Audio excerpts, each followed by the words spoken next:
Well, prior to his death, it was, we lived in Chicago at the time, and my whole family's from Utah.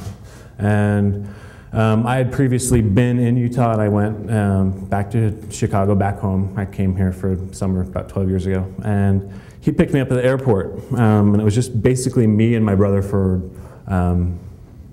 2 weeks. So 2 weeks prior to his death, we really got close. We really saw eye to eye and got to talk a lot about the church. I was only 14 at the time.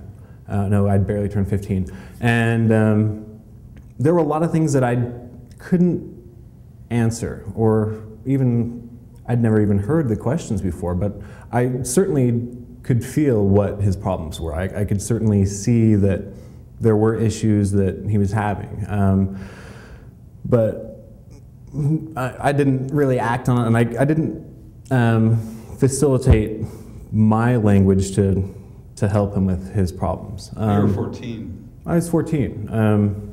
His final day, he took me out, he bought me a few shirts, and it was weird because I was laying down and he's like, hey Chris, do you want to come get some food? And I'm like, no, I don't think so. And he's like, well, this is the last time I asked you. And the way that he said it, it was really, just really sincere, but really, I don't know, it was different. So I'm like, yeah, I'll go and eat. And so we went to eat, and which is odd for him, and he actually regrets eating. In his journal, he writes down, because he had weight issues, anorexic, but at that day, he finally got to 165 pounds, which is the weight I was. He was 6'5", big guy, and so he had attained the goal of getting 165 pounds. So he took me out, and we ate. We had a really good time, and he sent a package out to one of his girlfriends. It wasn't a girlfriend, but one of his girlfriends at college, of a lot of his memorabilia. What was, to me, the single most important message of his last day, and what echoes still today, is right there on his bedspread. He put his mission papers all signed out, all filled out, except for the signature, as if to say, you know, I cannot do this because of who I am. But I'm worthy. But I'm worthy, yeah, I've done it. I've done all this stuff. I've completed every single thing that they've asked me to do. He's read the Book of Mormon, he's read the Doctrine and Covenants, he's read the New Testament. He really understood the Scriptures very well. It wasn't as if he didn't understand the gospel. He did have some issues. He did have some issues about the Joseph Smith story he was a good historian. He really read. He knew a lot. He was well read. I'd say he read probably 4 or 5 different books on early church history to feel like if it was really, it troubled him about the Joseph Smith story, why there were various, versions of that story.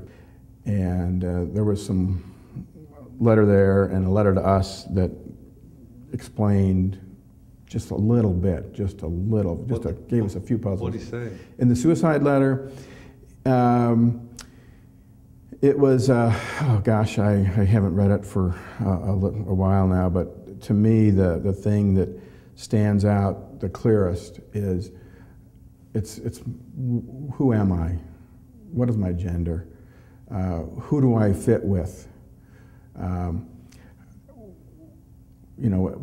not attracted to females. He said this in his letter? He didn't write that, but that's what it is. It says, I can't, that's it was very plain to my wife and I that he used the word androgyny. He didn't use the word gay ever, all right? He used the word androgyny, and he used the word I'm an anomaly. That was like the 2 biggest words that we were looking at, which are not typical words for a 19-year-old kid to look at, but it was the gender issue. How do I fit in here into this world? I don't fit in this Mormon path. I've done everything I can possibly think of to follow the Mormon way, and that hasn't provided me with the answers. It hasn't provided me with the peace, and I've tried some other things, and I'm still not. I don't know how this can reconcile for a future. How can the family unit being so powerful of an institution, especially in the Mormon culture, what does he do about it? Later that day, he basically was preparing himself. He listened to music, wrote in his journal, and just trying to be in the moment and figure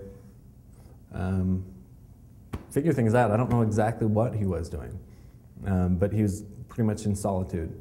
And the next morning, it was a Sunday, I woke up and I couldn't find him anywhere. I kind of overslept, and I'm trying to find him, and I thought he went to church. And so I went to hang out with my friends because I didn't have parents. It was cool. I could do whatever I wanted. And then I came back, and I sensed, not only sensed, I knew something was wrong. I could smell carbon monoxide. And I ran into the garage, and I found him hanging. He got some cables, and he hung himself. And well, initially he tried to kill himself with just the carbon monoxide of a car. But that didn't work, so he hung himself. And I called 911, and that's pretty much it. I mean, seeing my brother completely lifeless at that point.